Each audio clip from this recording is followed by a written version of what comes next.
What's up, guys? So it's been about 2 weeks since the big Texas freeze, and this is not a video on frost protection, but rather documenting some of the frost damage that I've seen around town. So this first shot is a pretty familiar scene if you live in Austin, and I've been seeing this all around town. Basically anything tropical, any type of palm trees have just totally withered away and have died. This is my friend's succulent, and if you have any agave or cacti or anything like that, you'll notice that they're all reduced to this kind of jellyfish, squid-like slush. I suppose the extended single-digit temperatures have kind of burst the cell membranes in all of these agave, and it's kind of a sight out of cosmic horror or something. They all look like they're bleeding.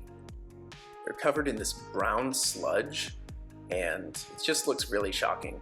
This one was even foaming a little bit. I've lived in Austin my whole life, and I've never seen this kind of frost damage. Definitely have seen a lot of cold winters that killed things, but not to this degree. This cacti looks like it was a wax sculpture next to a radiator or something out of a Dali painting. I suppose just we never get these kind of low lows, and so while I find this super fascinating, I sure would hate to be the guy that is responsible for cleaning up this mess or replacing this cactus. The frost damage was pretty extensive. I was at Home Depot the other day looking at some of their fruit trees, and even this pear tree, which is hardiness rated of -30 Fahrenheit, which might not be accurate, all of these trees are dropping their leaves.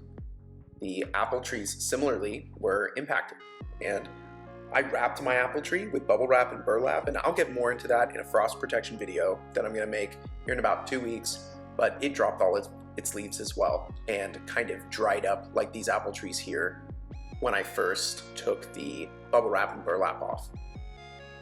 So cutting back to my home garden, the frost damage is pretty real. I never really expected my tomatoes and jalapenos to survive single-digit temperatures, and that's my basil there. It's just a brown stick now, but nothing really made it through. I left one tomato on my tomato vine just to see what the impact of single-digit temperatures would be, and it turned into this kind of liquefied zombie tomato. I'm going to try to cut those back and see if they pull through. Additionally, my olive tree is almost completely brown and thankfully dropping its leaves, so it's likely not dead. You can see one branch is still retaining a little bit of that olive greenness, while the rest looks pretty seriously damaged.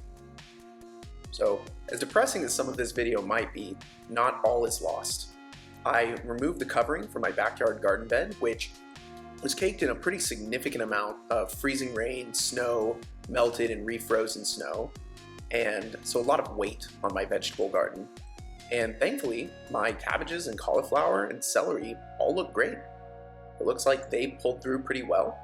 And additionally, my peach tree is putting out its first blooms of the spring. So that's a huge win. As of February the 28th, I started seeing these little green buds popping up all over my tree. My larger peach tree is green as well. So thanks for watching, and stay tuned for spring updates coming soon.